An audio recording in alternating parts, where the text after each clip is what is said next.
뉴스야 시작합니다. 정치부 서주민 기자 나와 있습니다. 첫 번째 물음표 보죠. 네, 첫 번째 물음표는 청와대 조국 손절 시작으로 하겠습니다. 네, 문재인 대통령이 그간 여러 가지 이제 논란을 감수하고 조국 전 장관의 입장을 상당히 좀 옹호했다 이런 논란을 낳기도 했었잖아요. 네. 근데 이제 와서 손절을 한다 이게 무슨 얘기죠? 네, 그러니까 국민의힘 곽성도 의원이 한 말입니다. 그동안 부산대 핑계, 재판 확정 핑계를 대고 계속 깔아 뭉개다가 예. 국민 여론에 등 떠밀려서 조 전 장관에 대한 토사구팽에 나섰다고 했습니다.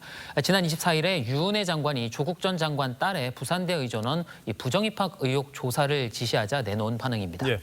근데 이제 시중에서는 정부가 왜 갑자기 기존과는 좀 다른 태도를 보이는 거냐 이 이유를 궁금해하더라고요. 네, 이 교육부는 조 전 장관 딸 스펙이 허위라는 지난해 12월 1심 판결에도 이 명확한 입장 없이 법률 검토를 하고 있다고만 대응해 왔습니다.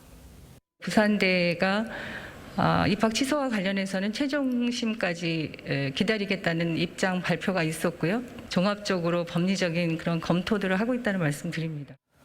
네, 그런데 국민의힘 황보승희 의원이 교육부에서 제출받은 자료를 보면 이 검찰 기소 또는 검찰 수사에 적발됐다는 이유로 입학이 취소된 사례만 13건입니다. 또 조 전 장관 딸 사례와 유사한 이 논문 부정으로도 입학이 취소된 전북대에서 사례가 2명이 있었습니다. 이런 전례를 모를 리 없는 교육부가 향후 직무유기 등의 법적 책임을 피하기 위해 이번 조치를 한 거라는 시각이 있습니다. 예.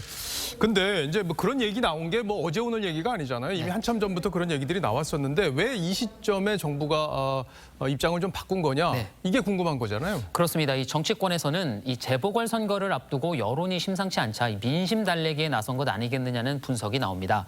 다만 교육부는 선거 등을 고려했다는 건 근거 없는 주장이라고 반박하고 있습니다. 예, 뭐 교육부가 반박을 하긴 했지만 이제 최근 여론 흐름을 보면 20, 30대가 정부의 어떤 공정성 이 부분에 대해서 지금 문제의식을 갖고 있는 그런 상황인데 선거가 임박해 있는 상황 이것과 무관하다 이렇게 보기는 좀 어려울 것 같아요. 예, 거기에 대해서 지지율 하락을 겪고 있는 청와대로서도 임기 말에 이 정권에 부담이 되는 이슈를 털고 가려는 기류가 읽힙니다. 특히 조 전 장관과 부인 정경심 교수 관련 재판이 이어질 텐데 이 내년 대선에까지 악재가 될 수 있기 때문에 선을 긋는 게 아니냐는 시각이 정치권에서 나옵니다. 예.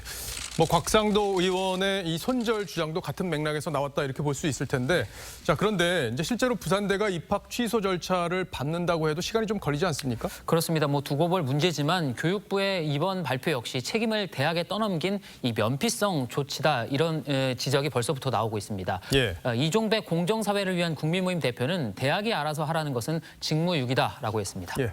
이 원칙을 무시하고 이 눈치 저 눈치 다 보다 보면 결국에는 궁지에 몰리는 게 세상 이치인데 좀 답답하군요. 네. 첫 번째 물음표 정리해보죠. 네, 첫 번째 물음표 청와대 조국 손절 시작의 느낌표는 조국의 어색한 침묵으로 하겠습니다. 이 SNS 활동에 적극적인 조 전 장관은 교육부의 이번 조치에 대해서는 아무런 입장을 내놓지 않고 있습니다. 대신 부동산 민심과 관련해서 우리 탓이라고 겸허히 반성해야 한다는 글을 올렸는데 이 딸의 입시 부정 의혹에 대해서도 같은 자세를 가질 생각은 없으신지 묻고 싶습니다. 예, 저도 묻고 싶네요. 네. 두 번째 물음표로 가보죠. 네, 두 번째 물음표는 여론조사 투표하면 뒤집힐까로 하겠습니다. 예, 지금 여론조사 흐름을 보면은 야권 후보들이 조금 더 유리한 그런 국면인데 실제 투표하면 뭐 바뀔 수 있다 이런 건가요? 네, 이 민주당에서는 샤이 진보가 존재한다면서 이 투표 결과는 다를 거라고 보고 있습니다. 여론조사는 거의 신뢰성이 없는 조사입니다. 여론조사에 잡히지 않는 숨은 진보층이 있다. 네, 그 근거가 바로 이 오세훈 후보가 각각 한명숙, 정세균 후보와 맞섰던 2010년 서울시장 선거와 2016년 총선입니다. 예. 당시에는 뭐 상황이 좀 달라졌습니까? 네, 그렇습니다. 2010년 서울시장 선거 당시 오 후보가 여론조사에서 17%포인트 이상 앞섰지만 실제 개표에서는 0.6%포인트의 초박빙 승부였습니다. 또 2016년 총선 때도 종로에 출마한 오세훈 후보와 정세균 후보는 여론조사에서 0.4%포인트 박빙이었지만 실제로는 정세균 후보가 10%포인트 이상 격차로 낙승했습니다.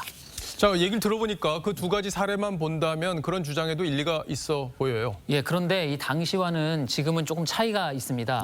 2010년과 2016년에는 여론조사가 유선 전화 방식, 즉 집전화로만 100% 이루어졌습니다. 하지만 2017년 이 선거법 개정으로 휴대전화 안심번호를 활용할 수 있게 되면서 대부분 무선 전화로 여론조사가 이루어집니다.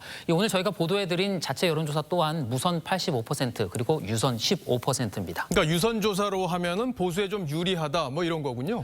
예, 뭐 전혀 근거 없는 얘기는 아닙니다. 예. 2017년에 대한정치학회가 중앙선관위 의뢰로 19대 대선 당시에 했던 여론조사를 분석했는데 유선 전화 비율이 높으면 문재인 후보는 낮게, 반대로 홍준표 후보 지지율은 상대적으로 좀 높게 측정이 됐습니다. 예. 만철수, 오세훈 두 후보가 단일화 과정에서 이 유무선 비율을 놓고 이제 격한 논쟁을 벌였던 게 바로 이런 이유였다. 이렇게도 볼 수 있겠군요. 그렇습니다. 다만 민주당이 조직력이 우위에 있기 때문에 표 동원력이 상대적으로 높다는 평가가 나오죠. 실제로 투표장에 나오는 사람들이 더 많을 경우 여론조사보다 득표율이 더 높을 가능성도 배제할 수가 없습니다. 이 여론조사가 지금 앞서고 있는 오세훈 후보가 최근에 오히려 여론조사를 믿지 말라, 그리고 투표해달라라고 하는 것도 이런 우려 때문으로 보입니다. 예. 그러니까 서로 다른 이유로 여야가 여론조사를 믿지 말라 뭐 이런 거군요. 네. 예. 두 번째 물음표도 정리해 보죠. 네, 두 번째 물음표, 여론조사 투표하면 뒤집힐까의 느낌표는 속만 뒤집힌다로 하겠습니다. 예. 지난해 총선 전에 황교안 당시 대표가 했던 얘기를 들어보시죠. 시중의 여론조사기관에서 하는 것과는 다른 결과가 나오고 있습니다. 숨겨져 있는 표들이 많이 있습니다. 네, 저희 예측이 맞았는지는 다들 결과를 잘 아실 겁니다. 잘한 게 없으면 회초리를 맞고 잘했으면 칭찬을 받는 게 선거 민심이겠죠. 예. 뿌린 대로 거둔다고 생각하지 않으면 결과적으로 속만 뒤집어질 수 있다 뭐 이런 거군요. 잘 들었습니다. 지금까지 서주민 기자였습니다.